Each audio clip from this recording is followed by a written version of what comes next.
The Upper Paleolithic cave art. The spectacular paintings discovered at La Cave in France and other sites such as Altamira in Spain are both awe-inspiring and enigmatic. The paintings were made by people who penetrated below the surface of the earth with only crude oil lamps for light. These people covered the walls of caves with sensitive depictions of the animal world, often using the irregular features of the cave to accentuate aspects of the animals' bodies. They also left stencils of their hands on the cave walls, outlined by colorants they spat out of their mouths. In these handprints, fingers are often missing, most likely because they were deliberately held clenched by the artist.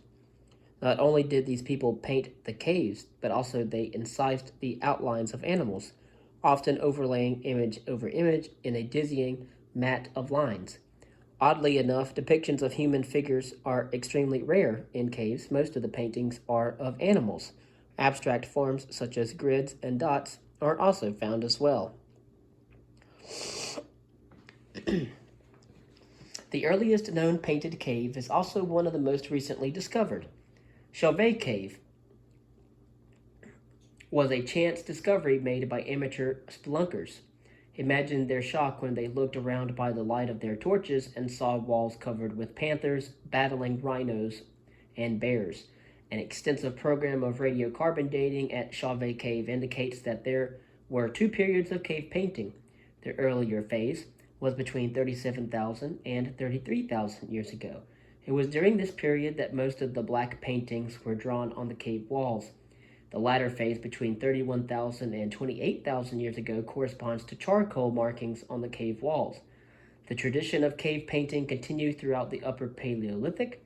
Both Laco and Altamira, which are among the most famous painted caves, date to the Magdalenian period. And again, it is the earliest painted cave. It's Chauvet Cave. And it dates to between 38,000 and 33 years ago. That cave is located in France. Archaeologists have struggled to arrive at an understanding of the paintings in Upper Paleolithic caves. This is one of the most difficult tasks an archaeologist can undertake because the goal is to recover the lost meaning of the paintings. Hunting magic. One possibility is that the paintings were elements of magic associated with hunting. Perhaps they were a form of sympathetic magic, whereby the hunter would first create an image of the animal and then be able to succeed in the hunt. Perhaps such magic even had a rational aspect. The paintings might have been plans for hunts or records of successful hunts. Proponents of the hunting magic hypothesis point to images of objects piercing the bodies of animals into various geometric forms that can be interpreted as traps or pins. Fertility magic. Another explanation emphasizes aspects of the cave paintings related to fertility. Some of the arguments for this position are quite far-fetched and even suggest that many of the animals appear pregnant. Nonetheless, representations of females and of geometric forms resembling the vulva are found in the caves. Moreover, the female figure is frequently represented in a mobiliary art, such as the Venus figurines of the Gravettian period.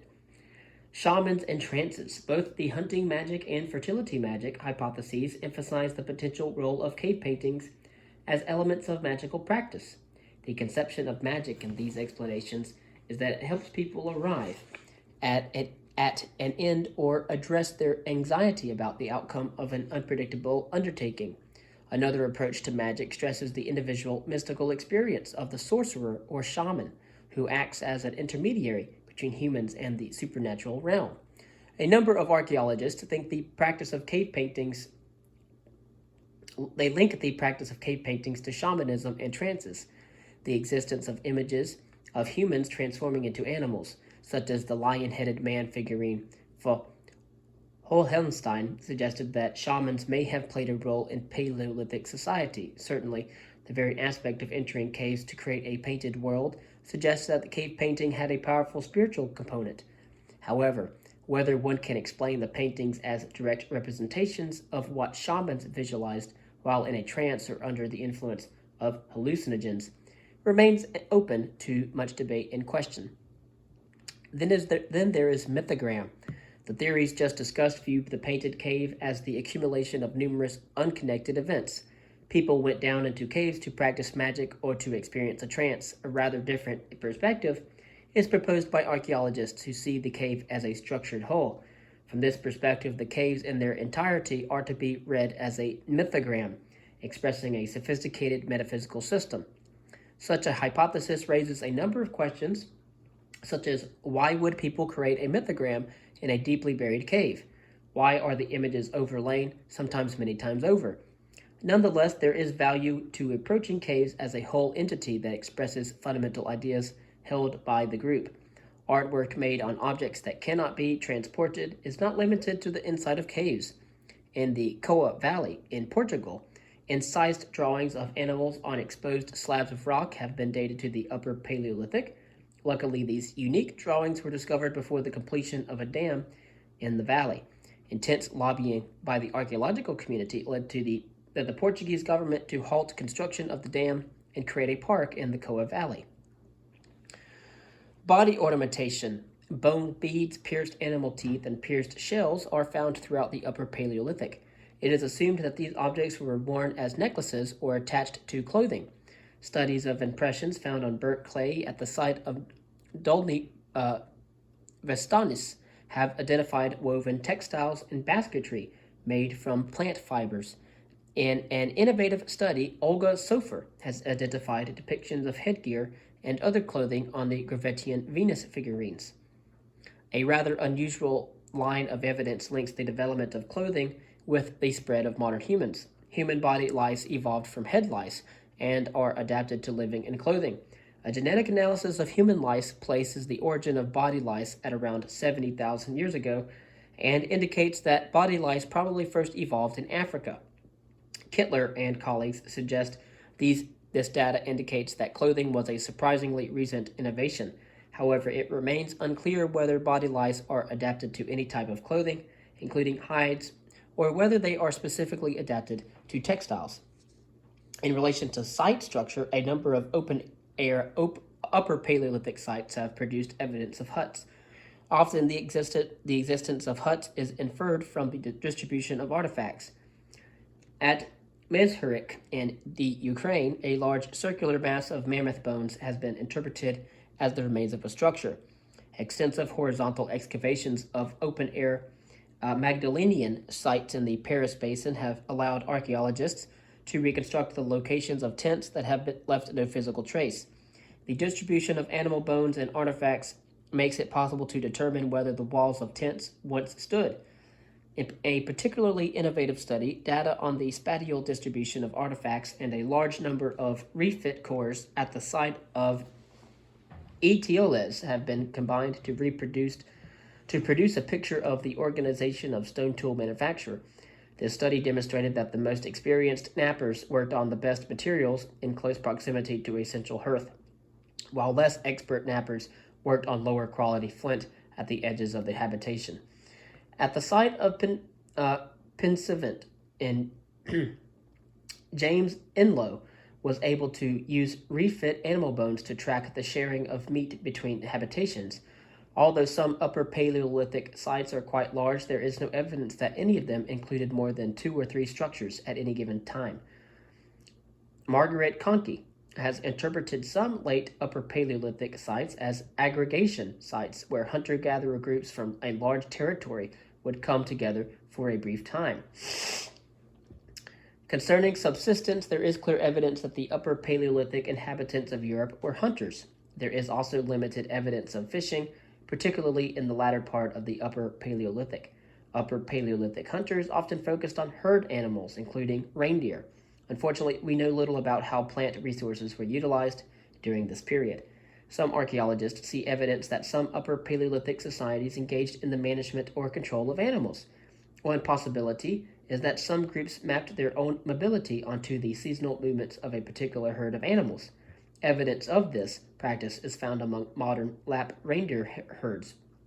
There is very limited evidence to support the argument that humans controlled animals during the Upper Paleolithic in a way that anticipates their domestication. One of the most controversial pieces of evidence is an incised rock from the site of La Marche As with many Upper Paleolithic engraved plaques, this piece is covered in a dense network of overlapping lines, so the actual depiction must be extracted by the archaeologist. The Lamarche plaque clearly shows the head of a horse with a diagonal line crossing the muzzle. Paul Bond has suggested that what is shown is a horse wearing a halter. Randall White has sharply disputed this interpretation, pointing out that similar lines are found on Magdalenian depictions of bison. White similarly disputes the validity of the evidence in support of the view that Upper Paleolithic hunters mapped their movements onto those of particular herds. Explaining the Upper Paleolithic, the richness and diversity of Upper Paleolithic material culture stands in stark contrast to that of the Middle Paleolithic. It seems obvious that this contrast must have something to do with the replacement of Neanderthals by modern humans in Europe. Many of the characteristics of the European Upper Paleolithic are anticipated by the Middle Stone Age of Africa. For example, the use of bone tools and microlithic stone tools is found in the Middle Stone Age. The discoveries at Blombos Cave demonstrate that art was not completely absent from this period. Nonetheless, nothing in the Middle Stone Age record prepares us for the cave paintings and portable art of the European Upper Paleolithic. Perhaps there has simply not been enough excavation on Middle Stone Age sites. This certainly is a possibility. New discoveries in Africa have had a tendency to bring major surprises. However, given what we know today, archaeologists are forced to grapple with the problems posed by the Upper Paleolithic. Questions such as, why did this industry appear when it did? Why did modern humans replace Neanderthals? Because of the discoveries at Herto, Classis River mouth, Kwafze, and Skull, it is not possible to say that something about modern humans inevitably produces complex material culture. In Africa, modern humans produced Middle Stone Age industries for close to 100,000 years. In the Middle East, modern humans produced Middle Paleolithic industries for close to 50,000 years. Richard Klein has developed a bold explanation for this pattern. Richard Klein suggests that around 500,000 years ago, around 50,000 years ago, there was a genetic mutation within modern human populations living in Africa.